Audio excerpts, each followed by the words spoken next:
హల్లెలూయా. ఈరోజు మనము దేవుని వాక్యంలోనికి వెళదాం. ఈ పునరుద్ధాన ఆరాధనలో దేవుడు మనతో మాట్లాడుచుండగా మనం శ్రద్ధగా విందాం. మన అంశం ఏంటంటే పునరుద్ధాన శక్తి. మన అంశము పునరుద్ధాన శక్తి. వాక్య భాగముగా మనం చూస్తే ఫిలిప్పీలకు రాసిన పత్రిక, వాక్య భాగము ఫిలిప్పీలకు రాసిన పత్రిక 3వ అధ్యాయము 10-11 వచనాలను మనం జ్ఞాపకం చేసుకుందాం. ఏ విధము చేతనైనను మృతులలో నుండి నాకు పునరుద్ధానము కలుగవలెనని ఆయన మరణ విషయములో సమానానుభవము గలవాడనై ఆయనను ఆయన పునరుద్ధాన బలమును ఎరుగు నిమిత్తమును ఆయన శ్రమలలో పాలివాడ వగుట ఎట్టిదో ఎరుగు నిమిత్తమును సమస్తమును నష్టపరుచుకొని వాటిని పెంటతో సమానముగా ఎంచుకొనుచున్నాను. హల్లెలూయా. పునరుద్ధాన శక్తిని పొందాలంటే ఏం చేయాలి అనే విషయం మీద మనం కొన్ని వాక్యాలు జ్ఞాపకం చేసుకుందాం. పునరుద్ధాన శక్తిని పొందాలంటే ఏం చేయాలి? ఎందుకంటే ఇక్కడ దేవుని వాక్యం ఏమని సెలవిచ్చింది? ఏ విధము చేతనైనను మృతులలో నుండి నాకు పునరుద్ధానము కలుగవలెనని ఆయన మరణ విషయములో సమానానుభవము గలవాడనై ఆయనను ఆయన పునరుద్ధాన బలమును ఎరుగు నిమిత్తమును ఆయన శ్రమలలో పాలివాడనగుట ఎట్టిదో ఎరుగు నిమిత్తమును సమస్తమును నష్టపరుచుకుని వాటిని పెంటతో సమానముగా ఎంచుకొనుచున్నాను అని పౌలు భక్తుడు ఇక్కడ సెలవిస్తూ ఉంటున్నారు. కాబట్టి ఈరోజు మనము కూడా ఆయన ఏం పొందుకోవాలని అన్ని నష్టముగా ఎంచుకున్నారు అంటే ఆయన పునరుద్ధాన బలమును ఎరుగు నిమిత్తము. ఆయన శ్రమలలో ఆయన ఎలా ఉన్నారంట? పాలివాడగుట ఎట్టిదో ఎరుగు నిమిత్తము. అంటే దేవునితో కలిసి ఆయన జీవించటానికి ఇష్టపడ్డారు. కాబట్టి ఈ లోకములో సమస్తాన్ని కూడా ఆయన ఏం చేశారు? పెంటతో సమానముగా ఎంచుకొనుచున్నారు. హల్లెలూయా. కాబట్టి ఈరోజు మనం కూడా ఆ పునరుద్ధాన శక్తిని పొందుకోవాలంటే ఆయన ఆ విధముగా చేసి ఉన్నారు. ఎవరు ఆయన అంటే? పౌలు భక్తుడు కదా. ఈరోజు మరి మనం కూడా ఎలా ఉండాలి అనేది కొన్ని విషయాలు నేను మీకు తెలియజేస్తాను. మొదటగా మనం చూస్తే యేసుక్రీస్తు మీద ఉన్న విశ్వాసము ద్వారా పునరుద్ధాన శక్తిని మనము పొందగలం. యేసుక్రీస్తు మీద ఉన్న విశ్వాసము ద్వారా పునరుద్ధాన శక్తిని మనము పొందగలము. యోహాను సువార్త 11వ అధ్యాయము 25వ వచనములో మనం చూస్తే అందుకు యేసు పునరుద్ధానమును జీవమును నేనే, నాయందు విశ్వాసముంచువాడు చనిపోయినను బ్రతుకును. హల్లెలూయా. యేసు ప్రభువారు సెలవిస్తున్న చక్కటి మాట ఏంటంటే పునరుద్ధానమును జీవమును నేనే అంటున్నారు. పునరుద్ధానమును జీవమును నేనే, నాయందు విశ్వాసముంచువాడు చనిపోయినను బ్రతుకును. హల్లెలూయా.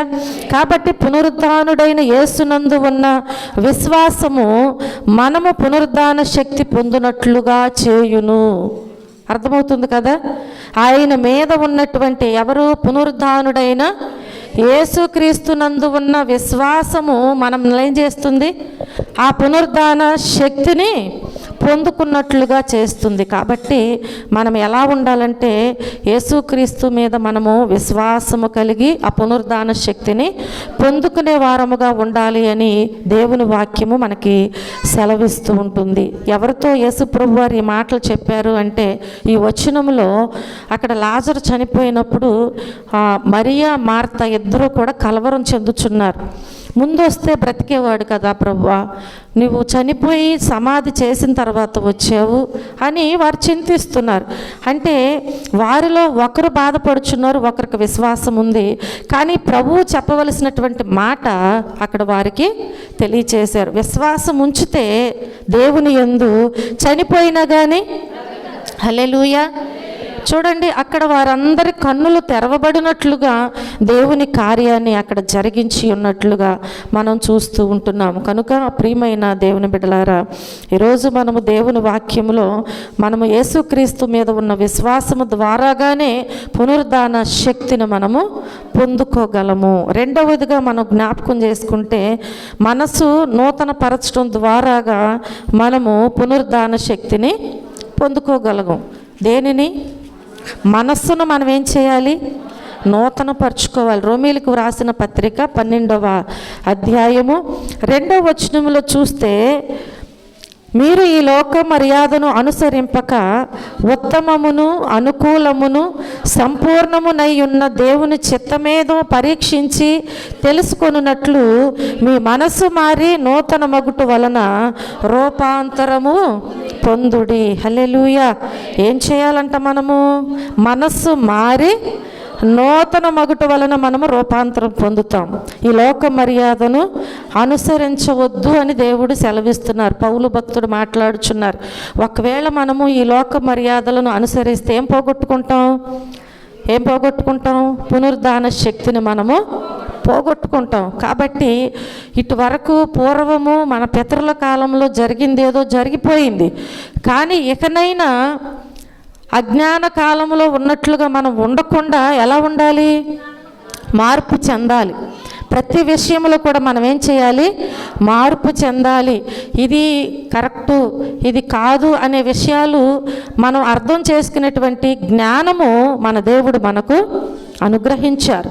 కాబట్టి దేవుడిచ్చిన జ్ఞానాన్ని వ్యర్థపరచుకోకుండా మనం ఏం చేయాలంటే ఆ జ్ఞానాన్ని సద్వినియోగము చేసుకోవాలి. ఒకవేళ నీకు తక్కువగా ఉంటే దేవుణ్ణి అడగమంటున్నారు. ఆయన నీకు జ్ఞానం ఇస్తారు. లేదా వాక్యం చదువు, వాక్యము విను, దేవుడు నీకు మంచి జ్ఞానమును దయచేస్తారు. కాబట్టి దేవుని సన్నిధిలో ఆయన పునరుద్ధాన శక్తిని బలమును మనం పొందుకోవాలి అంటే మనం ఈ లోక మర్యాదలను అనుసరించటానికి వీల్లేదు అని దేవుని వాక్యము సెలవిస్తుంది. అనుసరించకుండా ఏం చేయాలంట? ఉత్తమమును అనుకూలమును సంపూర్ణమునై ఉన్న దేవుని చిత్తం ఏదో పరీక్షించి తెలుసుకోవాలంట. ప్రభు అసలు మీ చిత్తము ఏమై ఉన్నదో అని మనం పరీక్షించి తెలుసుకోవాలి అని దేవుని వాక్యము సెలవిస్తుంది. హల్లెలూయా. తెలుసుకొని ఏం చేయాలంట? మనస్సు మార్చుకోవాలి. మనస్సు మారాలి. మనస్సు మారితేనే మనం ఏమవుతామంట? నూతన పరచబడతాం. నూతన మగుటు వలన మనము రూపాంతరము పొందుకుంటాము అని దేవుని వాక్యము సెలవిస్తుంది. కనుక నూతన పరచబడటం ద్వారాగా మనము పునరుద్ధాన శక్తిని పొందగలము. నూతన పరచబడటం ద్వారాగా మనం అనుకుంటాం ఏంటంటే నూతన పరచబడటం లేదంటే మారు మనసు పొందటం, ఇవన్నీ మనం ఏమని ఆలోచిస్తామంటే బాప్తీసం తీసుకున్న తర్వాత మనం నూతన పరచబడ్డాం అనుకుంటాం. బాప్తీసం తీసుకున్న తర్వాత మన మనసు మారింది అనుకుంటాం. మనసు మారితే మంచిదే, కానీ నూతన పరచబడటం అనేది బాప్తీసం తీసుకున్నట్టు ద్వారాగానే రాదు. మనము మన ప్రవర్తనను బట్టి, మన క్రియలను బట్టి, మునుపున్న వాటిని మనం విడిచిపెట్టుటను బట్టి మాత్రమే మనము నూతన పరచబడుతూ ఉంటాం. పాతవి గతించిపోవాలి, అన్నీ కూడా క్రొత్తవి అవ్వాలంటే ఏం చేయాలి? పాత దాన్ని తీసి పారవేయాలి. దాన్ని మరలా మనం ఒక ప్రక్కన పెట్టుకొని మరలా ఇప్పుడు పాత చీరలు ఉన్నాయి, వాటిని దాచిపెట్టుకొని ఎప్పుడో ఒకసారి కట్టుకుంటూ ఉంటారు కదా, అలా ఇది చేయటానికి కుదరదనమాట. మనసు మనకు ఎప్పుడు కూడా నూతన పరచబడిన తర్వాత రూపాంతరం చెందటానికే ప్రయత్నం చేయాలి, కానీ మరలా వెనుతిరిగి వెనుకున్న వాటిని మనం ఆశించటానికి వీల్లేదు. హల్లెలూయా. ఎప్పుడు మనము దేవుని యొక్క శక్తిని, పునరుద్ధాన శక్తిని మనం పొందుకుంటాము అంటే మన మనస్సు నూతన పరచబడటం ద్వారాగా మాత్రమే దేవుని శక్తిని మనము పొందుకుంటాం, పునరుద్ధాన శక్తిని పొందుకుంటాము అని దేవుని వాక్యము సెలవిస్తుంది. చూడండి, నేను మీకు తోమా గురించి, ఆయన జీవిత చరిత్ర గురించి చెప్పాను. తోమా కూడా ముందు ఎలా ఉన్నాడు అంటే వేదనతోనో బాధతోనో, దేవుణ్ణి మీరు చూస్తే చూడొచ్చు, నేను చూడలేదు కదా అని మాట్లాడారు. కానీ ప్రభు వచ్చి మాట్లాడిన తరువాత అతను నూతన పరచబడ్డాడు, రూపాంతరం చెందాడు, ఆఖరికి తన ప్రాణ త్యాగము చేశాడు. ఎవరి నిమిత్తము? దేవుని నామము నిమిత్తము. హల్లెలూయా. కాబట్టి మనం ప్రభువారిని సిలువ వేశారని సిలువ వేయబడిన దేవుని నిమిత్తం ఏడుస్తాం, కానీ అయ్యో నా నిమిత్తము మీరు సిలువ వేయబడ్డారు కదా, నా బ్రతుకు మారాలి, నేను నూతన పరచబడాలి అని ఎక్కడైతే మనలో ఇంకా పాతదుందో ఆ విషయంలో మనం ఏడవం. అసలు ఎవరి కోసం ఏడుస్తాం? యేసు ప్రభుని సిలువ వేశారు, యోధ అప్పగించాడు అని ఏడుస్తూ ఉంటాం. అది కరెక్ట్ కాదనమాట. ఆయన అలా చేయటము దేవుని చిత్తమై ఉన్నది కనుక అలాగూ ఆ రోజు అలా జరిగింది. ప్రభువు అలాగూ ఒకవేళ సిలువ మరణానికి అప్పగించబడకపోతే ఈ పునరుద్ధాన శక్తిని మనము పొందుకునే వారము కాదు. కాబట్టి ప్రియమైన దేవుని బిడ్డలారా, దేవుని పిల్లలుగా సాగుచున్నటువంటి మనము నూతన పరచబడటము చాలా ప్రాముఖ్యమైనదని నేను మీకు తెలియచేస్తున్నాను. చాలామంది నూతన పరచబడటం అంటే బాప్తిసం తీసుకున్న తరువాత కొన్ని శరీరానుసారమైన మార్పులు చేసుకుంటూ ఉంటారు. అది దేవునికి అక్కర్లేదు. శరీరానుసారమైన మార్పులు చేసుకుంటూ ఉంటారు. అవి కాదు దేవుడు కోరుకునేది. మన హృదయాన్ని నూతన పరుచుకుని దేవునికి అప్పగించినట్లయితే అప్పుడు దేవుడు ఆ పునరుద్ధాన శక్తి మనకు అనుగ్రహిస్తూ ఉంటారు. హల్లెలూయా.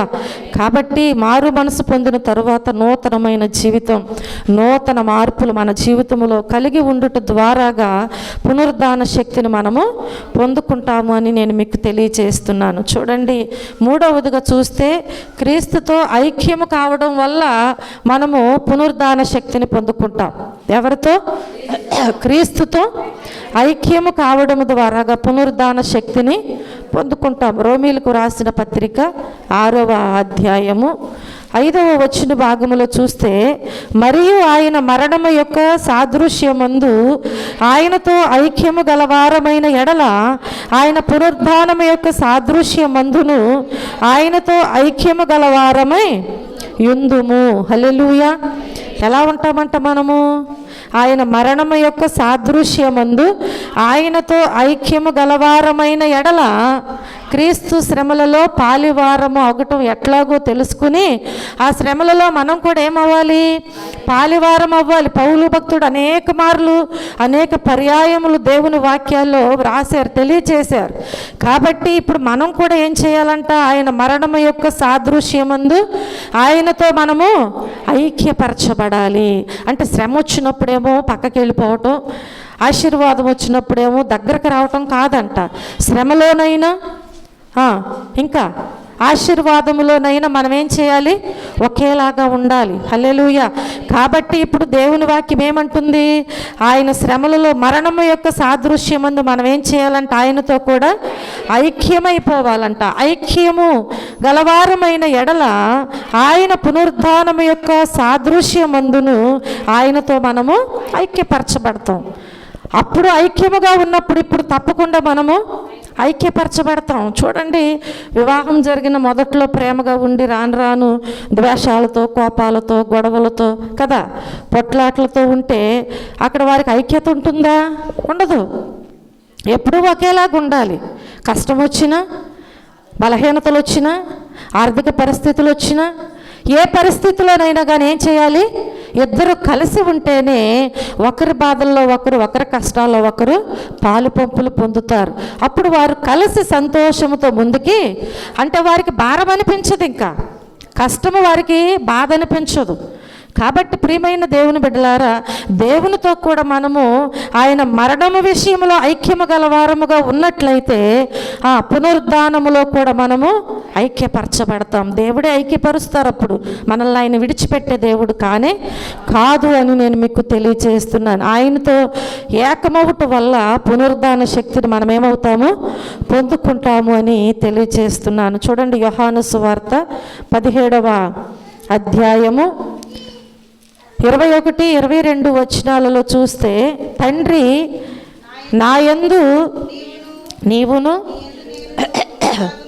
నీయందు నేనును ఉన్నలాగున వారును మనయందు ఏకమై ఉండవలెనని వారి కొరకు మాత్రము నేను ప్రార్థించుటలేదు. వారి వాక్యము వలన నాయందు విశ్వాసముంచు వారందరూ ఏకమై ఉండవలెనని వారి కొరకు ప్రార్థించుచున్నాను. ఎవరు మాట్లాడుచున్నారు? యేసు ప్రభు వారు తెలియచేస్తున్నారు, తండ్రికి తెలియచేస్తున్నారు. ఆయన తండ్రికి తెలియచేస్తున్నారు. గొప్ప విషయాలు ఏంటంటే, తండ్రి నాయందు నీవును నీయందు నేనును ఉన్నలాగున, అంటే మనము సేవిస్తున్నటువంటి మన ప్రభువైన యేసుక్రీస్తు వారు ఎలా ఉన్నారంట? ఆయన తండ్రితో ఏకమై ఉన్నారంట. ఆయన తండ్రి ఆయనకు సిలువ భారమును బాధను కదా, ఆ కష్టమును ఆయన మీద పెట్టారని తండ్రి నుంచి ఆయన వేరవ్వలేదు.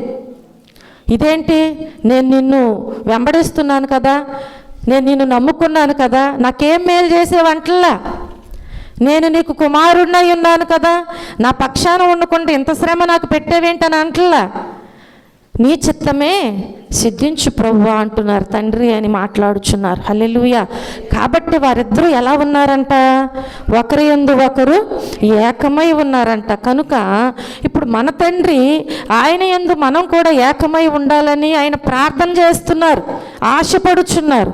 కాబట్టి ఇప్పుడు తండ్రి యందు కుమారుడు ఏకమై ఉన్నారు కనుక ఆయన పునరుద్ధానుడయ్యారు. హల్లెలూయా. పునరుద్ధాన శక్తిని పొందుకుని ఆయన ఆరోహణమై ఎక్కడికి వెళ్ళారు, తండ్రి వద్దకు కొనుపోబడి ఉన్నారు. హల్లెలూయా. ఎంత గొప్ప భాగ్యం అండి. ఈరోజు మనం కూడా మన తండ్రితో ఏకమై జీవించినట్లయితే మనం కూడా, మన ఆత్మ కూడా ఎక్కడికి వెళ్తుంది చెప్పాలి. నరకంలో ఉండటం ఇష్టమా ఎవరికన్నా చెప్పాలి. ఇక్కడ ఏదన్నా చిన్న శ్రమ వస్తేనే ఓర్చుకోలేము, శరీరానికి చిన్న గాయం అయితేనే మనము తట్టుకోలేము. మరి నరకానికి వెళ్తే అక్కడ పరిస్థితి ఏంటి, అగ్ని ఆరదు, పురుగు చావదంట. ప్రియమైన దేవుని బిడ్డలారా, అది ఎవ్వరూ కావాలని కోరుకోరు, పరలోకములోనే ఉండాలని ఆశపడతారు. కానీ ఆశపడినట్లుగా మనం ఏం చేయాలంటే ఇప్పుడు తండ్రితో, మన తండ్రితో మనం ఏమవ్వాలి, ఏకమవ్వాలి. అప్పుడే నీవు ఆ శక్తిని పొందుకుంటావు అని దేవుని వాక్యము మనకి సెలవిస్తుంది. ఎవరితో ఏకమవ్వాలి, క్రీస్తుతో మనము ఐక్యమవ్వాలి. క్రీస్తుతో ఐక్యము కావడము ద్వారాగా మనం ఏం పొందుకుంటాం, పునరుద్ధాన శక్తిని పొందుకుంటాము అని దేవుని వాక్యము మనకి సెలవిస్తూ ఉంటుంది. హల్లెలూయా, హల్లెలూయా. ఆ విషయంలోనే దేవుడు ఏం చేస్తున్నారంట, ఆయనతో ఏకమై ఉండాలని చెప్పి మన నిమిత్తము దేవుడు ప్రార్థన చేస్తూ ఉన్నారు. కనుక దేవుని యొక్క ప్రార్థనకు ప్రతిఫలముగా మనలో ఒక మార్పు దేవుడు చూడాలి. హల్లెలూయా.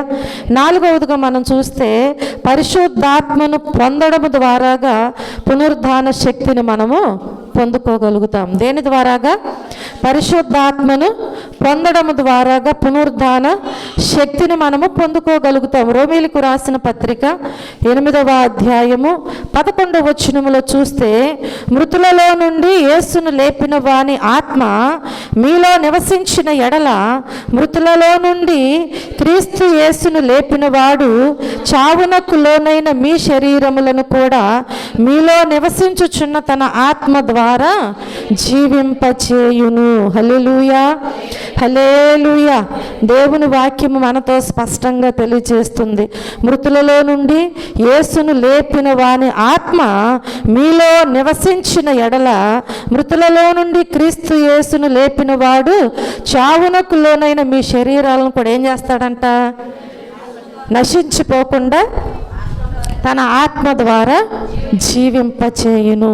అంటే పరిశుద్ధాత్మను పొందడం ద్వారాగా మనం ఏం పొందుకుంటాం, మనం ఆ పునరుద్ధాన శక్తిని మనము పొందుకుంటాం. పౌలు దేవుని ఆత్మ పొందుకున్నాడు కనుకనే దేవుని వాక్యములో మనం చూస్తే ఈ పునరుద్ధాన శక్తి కొరకు ఆయన ఎదురు చూస్తూ ఉంటున్నాడు. చూడండి, అపోస్తల కార్యముల గ్రంథము 9వ అధ్యాయము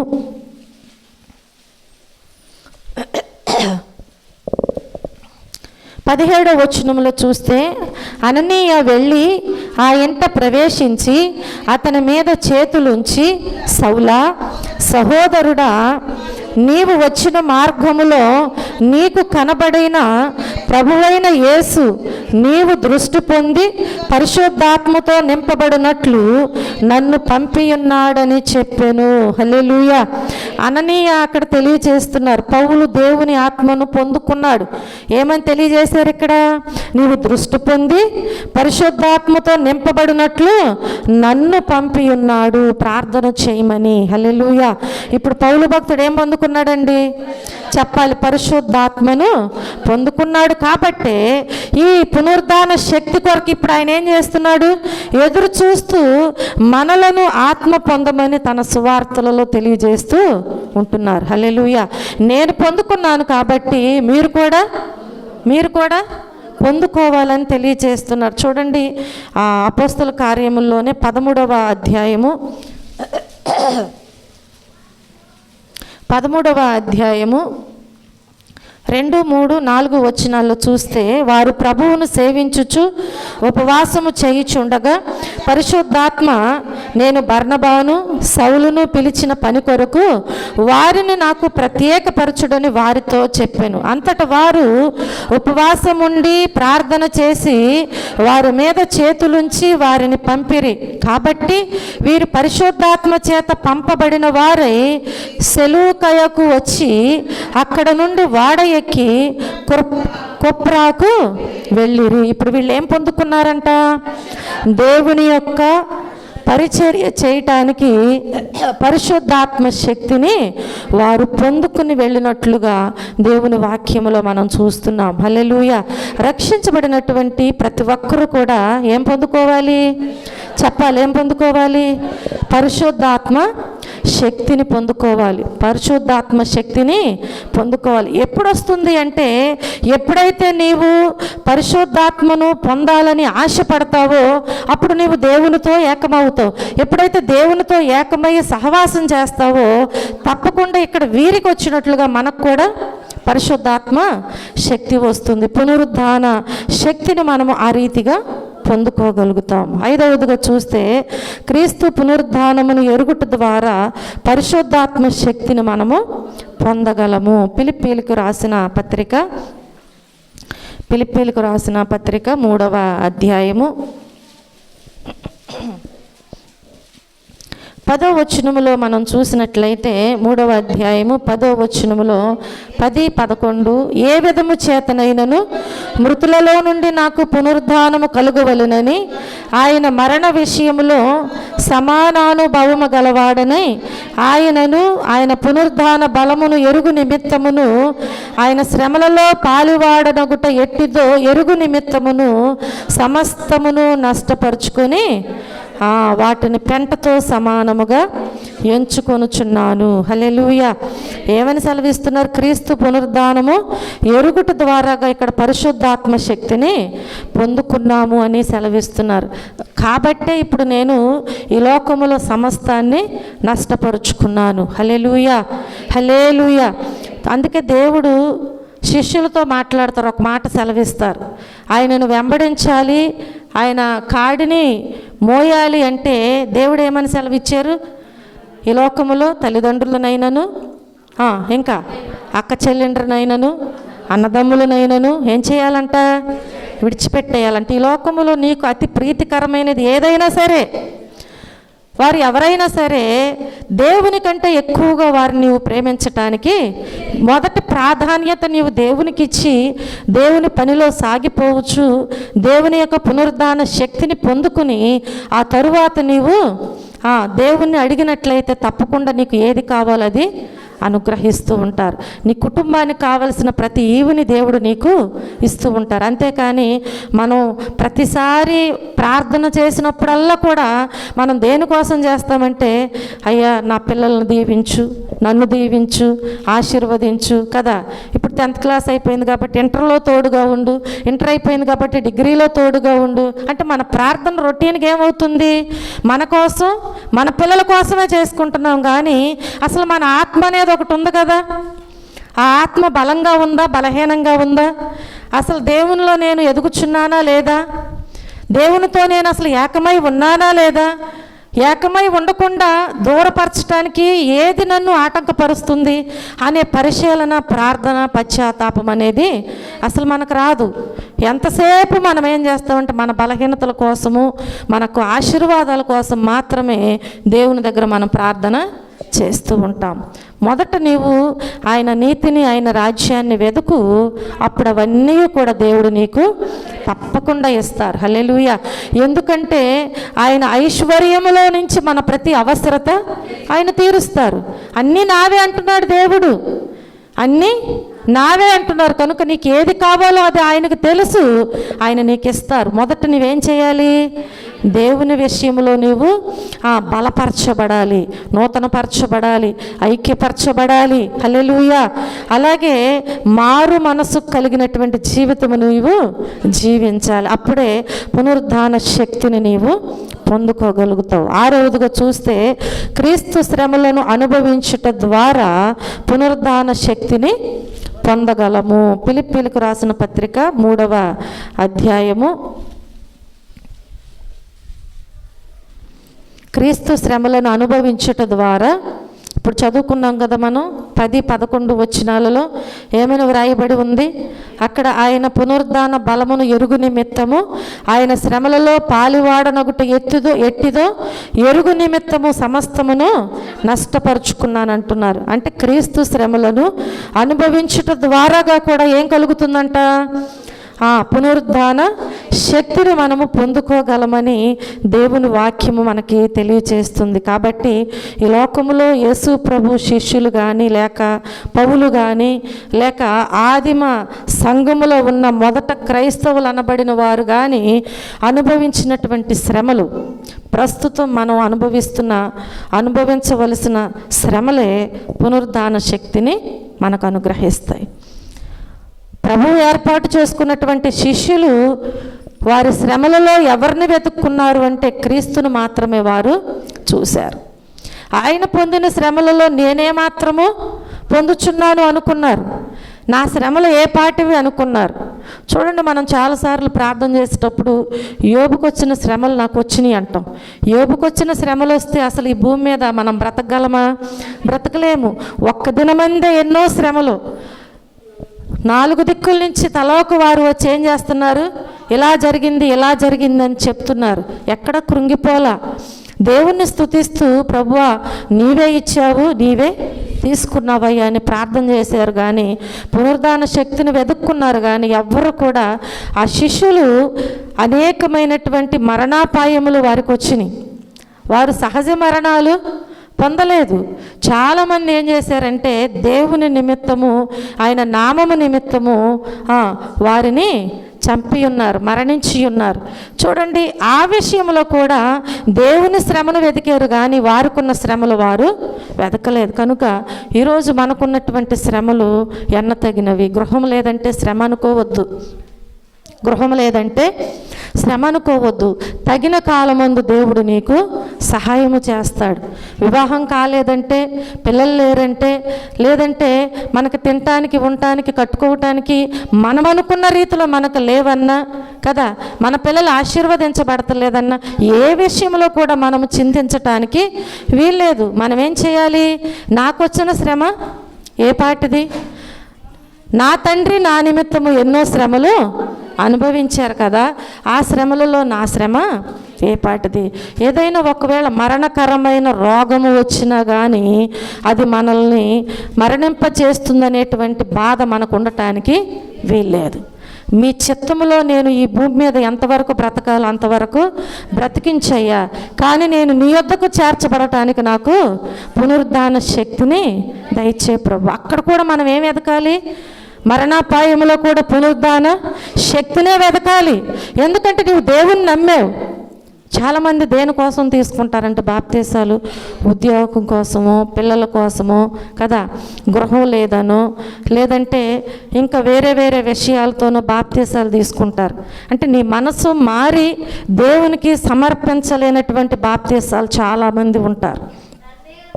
అలా ఉండటానికి వీల్లేదు. నీవు దేవునిలో బలపరచబడాలి, బాప్తీసం తీసుకుని నేను దేవుని బిడ్డగా ఎదగాలి అని నీవు అనుకున్నట్లయితే కష్టమైన, శ్రమైన, బాధ అయినా, ఆశీర్వాదమైన ఏదైనా సరే ఏం చేయాలి? దేవునితోనే ఏకమై మనం ముందుకి సాగిపోవాలి. మన సాక్ష్యము అక్కడ బలపరచబడాలి. హల్లెలూయా. ఒక విత్తనము భూమిలో నాటినప్పుడు అది మొలకెత్తేలాగా ఉండాలి. నీ పాత జీవితం అక్కడ పాతి పెట్టబడి తిరిగి నీవు లేపబడ్డావు నూతనంగా. నూతన జీవితంలో నూతన ఫలాలు దేవుడు వెతుకుతాడు తప్పకుండా. అంజూరపు పండ్ల కాలము కాకపోయినా దేవుడు వెతుకుతాడు తప్పకుండా. నీలో ఆ ఫలం ఏదైనా ఉందా లేదా అని. బాప్తీసం తీసుకున్నాం కాబట్టి దేవుడు నన్ను శిక్షించడు అని అనుకోవటానికి వీల్లేదు. ఆయన కోరుకున్న ఫలాలు నీలో లేకపోతే అంజూరపు చెట్టుని, అంటే ఈ లోకంలో ఈ భూమి మీద సృష్టి అంతా ఎవరు చేశారు? దేవుడే చేశాడు కదా. మరలా దేవుడు ఆ చెట్టుని ఏం చేశారు? శపించారు. ప్రియమైన దేవుని బిడ్డలారా, కొంత గడువిస్తూ ఉంటాడు దేవుడు, మనకి కొంత గడువిస్తూ ఉంటారు. ఆ తోటమాలి యజమాని బ్రతిమలాడుకున్నట్లుగా మన దేవుడు మన నిమిత్తమైన తండ్రి దగ్గర ప్రార్థన చేస్తున్నారు కదా, ఆయన కూడా బ్రతిమలాడుతూ ఉంటారు, అయ్యా ఇంకొక సంవత్సరం అని. కానీ మన కాలం ఎప్పుడు గతించిపోతుందో మనకు తెలియనే. ఆ దేవుడు అడిగిన సంవత్సరము ఎప్పుడో కూడా మనకి తెలియదు. కాబట్టి మనం ఏం చేయాలంటే ఈ లోకములో దేవునితో ఐక్యమయ్యి ఏకమయ్యి దేవుని యొక్క పునరుద్ధాన శక్తిని పొందుకొని ఆయన శ్రమలలో పాలివారమయ్యి ఈ లోకములో ఉన్నదంతా కూడా వ్యర్థమని గ్రహించి దానిని నష్టముగా పెంటతో సమానముగా ఎంచుకుని దేవుని కొరకు జీవించు. దేవుని పునరుద్ధాన శక్తిని నీవు తప్పకుండా పొందుకుంటావు. దేవుడి చిన్న వాక్యమును దీవించి ఆశీర్వదించునుగాక. ఆమేన్.